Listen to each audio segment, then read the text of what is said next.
Doctor remedy का ये episode काफी खास होने वाला है और इसमें आप सभी को बहुत कुछ सीखने को मिलेगा, क्योंकि इस खास एपिसोड में आज हमारे साथ हैं डॉक्टर खुशप्रीत कौर जी, जो हैं कंसल्टेंट पल्मोनोलॉजिस्ट सोहाना हॉस्पिटल मोहाली में। मैम, बहुत बहुत स्वागत है आपका। हेलो सर्वेश। और आपका बहुत बहुत धन्यवाद, आपने हमारे लिए समय निकाला, हमारे दर्शकों के लिए समय निकाला, और आपने हमें अपने साथ अपनी कार में इस ड्राइव पर आप ले जा रहे हैं।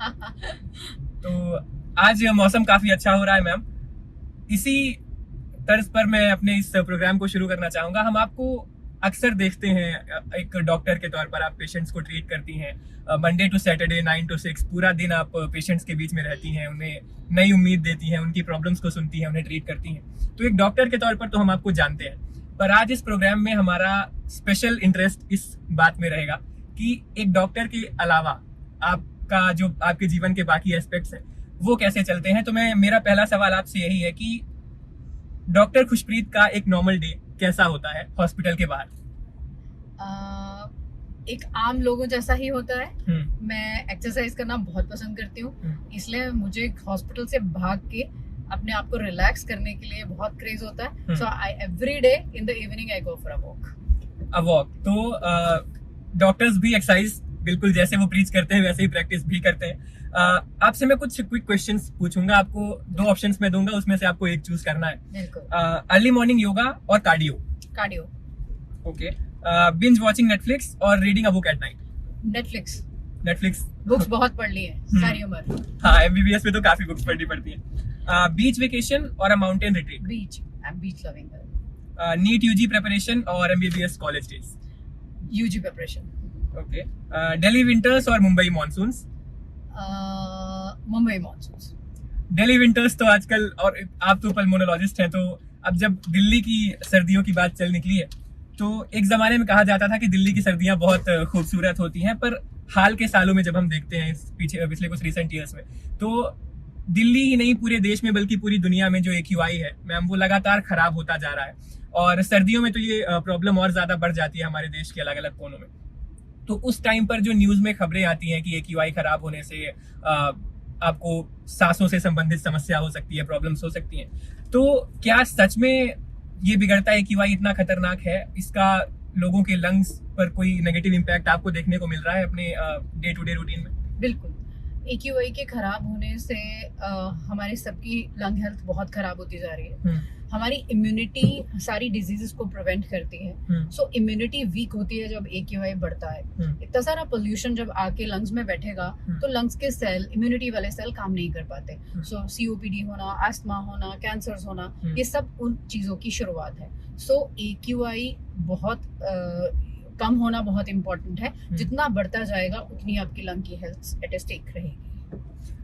मैम, अभी हाल में हमने देखा कोविड के एक नए वेरिएंट के कारण पूरे मीडिया में और जनता में एक बार फिर से वो डर का माहौल बैठ गया था, और समय समय पर ऐसे कोई ना कोई नया वायरस आता ही रहता है। लोग फिर से एक बार उस स्केयर से डर जाते हैं कि एक बार कोविड जैसे हालात फिर से बन सकते हैं। आपने एक डॉक्टर और उसमें भी पल्मोनोलॉजिस्ट के तौर पर आपने उस कोविड के पैंडेमिक को बहुत ही करीब से देखा है, तो मैं आपसे जानना चाहूंगा कि उस समय में आपने जो एक फ्रंटलाइन वॉरियर के तौर पे काम किया, तो वहाँ उस समय का आपका एक्सपीरियंस कैसा था, और ऐसी क्या यादें हैं जो आज भी आपके साथ हैं उस टाइम को लेकर? वो डेफिनेटली बहुत डिफिकल्ट टाइम था सर्वेश, बट अगर आज मैं उसे याद करूं, उस टाइम ने हमें बहुत स्ट्रेंथ दी है। आई थिंक हम ब्लेस्ड हैं कि हम इस तरह की सिचुएशन में किसी के काम आ पाए, बट डेफिनेटली बहुत सारी फैमिलीज के लॉसेस हुए हैं, उनके लिए बहुत दुख होता है। उस टाइम में कुछ चीजें जो कभी नहीं भूलेंगी। सबसे पहले हमारी सोहाना मैनेजमेंट का हमारे लिए हेल्प, अगर वो इतना अच्छा प्लेटफॉर्म हमारे लिए नहीं बनाते तो शायद हम इतने डिफिकल्ट टाइम में आगे आके काम नहीं कर पाते। जो लाइफ टाइम दोस्त बने हैं उस टाइम पे, वो आज भी हमारे पास आते हैं, और कुछ पेशेंट्स की यादें हैं जो आज भी हमें मिल के जाते हैं। They are the unforgettable memories. Covid के बारे में अक्सर लोग बुरी बातें ही याद करते हैं, पर मैम आपने बहुत ही अच्छा एक पॉजिटिव एस्पेक्ट भी उसका दिखाया, और मैं समझता हूँ कि जिस तरह से कोविड ने मास्क पहनना और हैंड सैनिटाइजेशन की जो एक प्रैक्टिस है उसको इतना पॉपुलर किया, तो एक कुछ पॉजिटिव साइड्स भी थे उस टाइम के। बिल्कुल। अगला जो क्वेश्चन है मेरा वो है कि आजकल मैम इंस्टाग्राम पर काफी सारे ऐसे हम रील्स देखते हैं, तो उसमें काफी सारे वीडियोस मिल जाते हैं जो ये क्लेम करते हैं कि आपने इतने टाइम तक अपनी ब्रेथ को होल्ड कर लिया, तो मतलब कि आपकी लंग हेल्थ अच्छी है। तो क्या ऐसा कोई टेस्ट सच में होता है कि आप इंस्टाग्राम रील्स पर अपने लंग्स की हेल्थ को चेक कर सकें, या फिर नॉर्मली एक जो हेल्दी पर्सन है वो अपने लंग्स की हेल्थ को कैसे एसेस कर सकता है ब्रेथ होल्ड करके, या कोई ऐसी प्रैक्टिस जो आप बताना चाहें? देखिए, अगर आप ब्रेथ होल्डिंग टाइम पे बात कर रहे हैं तो डेफिनेटली वो सारे अपने घर पे बैठ के कर सकता है। नहीं तो कुछ इंस्ट्रूमेंट्स आते हैं जिनको हम ब्रीदोमीटर्स कहते हैं, वो हम अपने पास रख सकते हैं। जो लोग थोड़े प्री डिस्पोज्ड हैं, कुछ पर्टिकुलर सेट ऑफ पॉपुलेशन जैसे ऑक्यूपेशनल हेल्थ के जो फैक्ट्रीज के वर्कर्स हो गए, या फिर जो आस्थमेटिक पेशेंट्स हो गए, ये ब्रीदोमीटर, जो स्मोकर्स हो गए, ये ब्रीदोमीटर अपने पास रख सकते हैं। उस ब्रीदोमीटर में ब्लो करने से तुम्हारा कुछ लंग वॉल्यूम सेट होता है, दिखता है। अगर वो कम होने लगेगा तो हमें पता चल जाएगा हमारी लंग्स जो है वो इस टाइम डॉक्टर्स की नीड में है। मैम, आजकल यंगस्टर्स में, और आजकल क्या हमेशा ही एक स्मोकिंग बहुत ही बड़ी प्रॉब्लम रही है लोगों में, पर लोगों को इन जनरल पता होता है कि स्मोक करने से आपकी लंग हेल्थ पे काफी सारे खतरे बढ़ जाते हैं। ऐसी कौन सी हैबिट है जो काफी अंडररेटेड है, जो स्मोकिंग की तरह इतनी प्रिवेलेंट, लोगों को उसके बारे में नहीं पता है कि हाँ इससे तो हमारी लंग हेल्थ को खतरा हो सकता है, वो काफी अंडररेटेड है, पर उस एक हैबिट के कारण लोग हर दिन थोड़ा थोड़ा अपने लंग्स को नुकसान पहुंचा रहे हैं और उन्हें पता भी नहीं। पॉल्यूशन, पहला पॉल्यूशन जो बढ़ता जा रहा है डे पर डे। जिस तरह से हमने पहले बात की थी, AQI बढ़ने की वजह से लंग खराब होता जा रहा है। स्मोकिंग की पॉपुलेशन अब बहुत कम हो चुकी है, दो अभी भी कुछ लोग हैं जो चेन स्मोकर्स हैं, जो अच्छी बात नहीं है, बट फिर भी जो ये डिजीज COPD, आस्थमा जो स्मोकिंग से शुरू हुए थे, अब उन लोगों की कॉन्सेंट्रेशन कम है, पोल्यूशन ने उसको ओवरटेक कर लिया है। और दूसरा, बायोमास का एक्सपोजर बहुत ज्यादा हो गया है, जो आज भी विलेजेस में स्पेशली फीमेल्स जो चूल्हा जलाती हैं लकड़ी से या फिर काऊ डंग के उनसे, तो उससे जो स्मोक हमारे अंदर जाता है वो सिगरेट स्मोक से भी 100 टाइम्स जो है वो टॉक्सिक है। और उस चीज का अभी भी लोगों को नहीं पता। गैस बिकॉज अवेलेबल नहीं है या वो अवेलेबल कराना नहीं चाहते, इस चक्कर में चूल्हा ओपन में यूज करके उन्हें लगता है कि वो एक्सपोज नहीं हो रहे, जो कि उनका वहम है। अब थोड़ा सा एक पर्सनल सवाल मैं आपसे पूछना चाहूंगा। इस सवाल के बाद आपका मन कर सकता है कि आप मुझे यहीं पर कार से उतार दे और आगे निकल जाए, पर फिर भी मैं आपसे ये क्वेश्चन जरूर पूछूंगा कि जब हम जर्नलिस्ट होते हैं, कुछ इंजीनियर्स होते हैं, तो हम तो अपनी क्लासेस बंक करते ही रहते हैं, पर क्या डॉक्टर्स भी अपने MBBS के दिनों में या कॉलेज के दिनों में क्लासेस को बंक करते हैं? और क्या आपने अपने कॉलेज में क्लासेस बंक की हैं दोस्तों के साथ? ओह माय गॉड सर्वेश, मैं अपना पूरा रेपुटेशन इस वीडियो से शो करने वाली हूँ। बस वही चाहते हैं हम सारे MBBS के स्टूडेंट्स जब स्टूडेंट होते हैं तो एक नॉर्मल स्टूडेंट की तरह ही होते हैं। डेफिनेटली उस टाइम पे बंक करना बहुत कॉमन होता है। ज्यादा तो नहीं की, बट 1-2 क्लासेस, 1-2 लेक्चर्स जो कभी टीचर्स अच्छे नहीं लगे या सब्जेक्ट जो समझ नहीं आया, उनकी बहुत सारी क्लासेस मिस की है। तो मतलब कि डॉक्टर्स भी अपने कॉलेज के दिनों में क्लासेस बंक करते हैं? बिल्कुल। मैम, एक अच्छी लंग हेल्थ इंश्योर करने के लिए जो एक आम पॉपुलेशन में से इंसान, 5 ऐसे क्विक टिप्स आप हमारे दर्शकों को बताइए जिससे वो एक अच्छी लंग हेल्थ इंश्योर कर सकते हैं। बिल्कुल सर्वेश, पहली, प्लीज क्विट स्मोकिंग। स्मोकिंग बहुत डेंजरस है। एक्सरसाइज रेगुलरली, एक हेल्दी डाइट का रूटीन बनाना बहुत जरूरी है। अपना रेगुलर हेल्थ चेकअप कराइए, और प्लीज वैक्सीनेशन के बारे में प्लीज जानकारी लीजिए और उसे जरूर लगवाएं। एक जो अगला क्वेश्चन है वो फिर से थोड़ा सा पर्सनल क्वेश्चन है।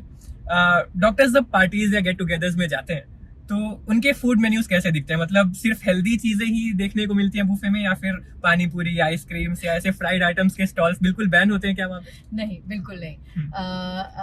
नॉर्मल खाना होता है जो सारी दुनिया खाती है, हम भी खाते हैं।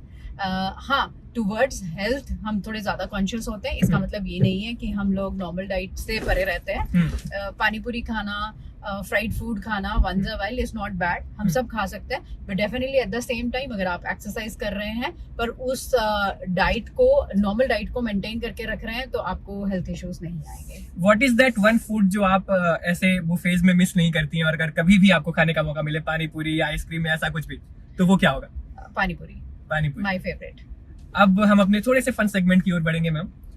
उसका पहला जो क्वेश्चन है हमारे फन सेगमेंट का, वो है कि हमने कोविड के टाइम पे भी देखा, ये काफी अनफॉर्चुनेट चीज है वैसे, पर हमारे इंडियन सोसाइटी में काफी प्रेवेलेंट भी है। काफी तरह के घरेलू नुस्खे, गले में कपूर पहनकर घूमो तो तुम्हें कोविड नहीं होगा, ऐसी सारी काफी चीजें सुनने को मिली। तो ये सभी को सुनने को मिलती है, सबके रिलेटिव्स में ये बात काफी कॉमन होती है व्हाट्सएप फॉरवर्ड्स में। तो ऐसा वियर्डेस्ट क्या आपने नुस्खा सुना लंग हेल्थ से रिलेटेड जो आपको काफी वियर्ड लगा और आपने उन्हें समझाने की भी कोशिश की पर वो at the end of the day समझ नहीं पाए? 90% ऑफ द पॉपुलेशन अपने घर के नुस्खे जो है आजमा के आते ही हैं। मुझे नहीं पता, पर मेरी बहुत सारी पॉपुलेशन है मेरे जो ओपीडी में आती है, वो लोग अपने घर पे ही बच्चों को एक काली पत्ती का कोई काढ़ा पिला के आता है, जो ना मैंने कभी सुना है ना मैंने पिया है, और अगर मुझे कोई पीने को बोलेगा तो शायद मैं पी भी नहीं पाऊंगी। मैम, बॉलीवुड मूवीज देखना पसंद है आपको? बिल्कुल। तो अब कुछ मूवीज से रिलेटेड क्वेश्चंस आपके पास आने वाले हैं। ऐसा कौन सा बॉलीवुड मूवी कैरेक्टर है जो जिसे आपको लगता है कि सबसे पहले लंग टेस्ट कराना चाहिए, क्योंकि इसकी लंग हेल्थ तो फॉर श्योर खराब हो सकती है? शाहरुख खान। शाहरुख खान, क्यों? Specific reason? He is a chain smoker. Okay. Salman Khan starrer जो दबंग थी, आपने देखी है? जी। तो उसमें चुलबुल पांडे की जो माँ होती है, उनके कैरेक्टर को कौन सी डिजीज होती है, कौन सी प्रॉब्लम? अस्थमा। ओके। किस बॉलीवुड कैरेक्टर के लंग्स आपके हिसाब से सबसे फिटेस्ट होंगे? Akshay Kumar. Because of the exercise? Because of the exercise and well known to everyone that he is non-smoker and in a very good health routine. Okay. अगर मुन्ना भाई MBBS वाले मुन्ना भाई जादू की झप्पी देने के लिए आपकी ओपीडी में आ जाए और वो ऐसे कम्पीट करे कि लंग डिसऑर्डर्स में जादू की झप्पी से ठीक कर दूंगा, तो क्या ये पॉसिबल है? बिल्कुल नहीं। मैं उन्हें कहूंगी थोड़ी देर ओपीडी के बाहर बैठिए। और इफ क्रिश हैड अस्थमा, तो क्या फिर भी वो पहाड़ों पर ऐसे लंबे लंबे जंप्स लगा पाता? हाँ, अगर वो हमारा ट्रीटमेंट लेता अस्थमा का और हमारे पास आता तो डेफिनेटली लगा पाता।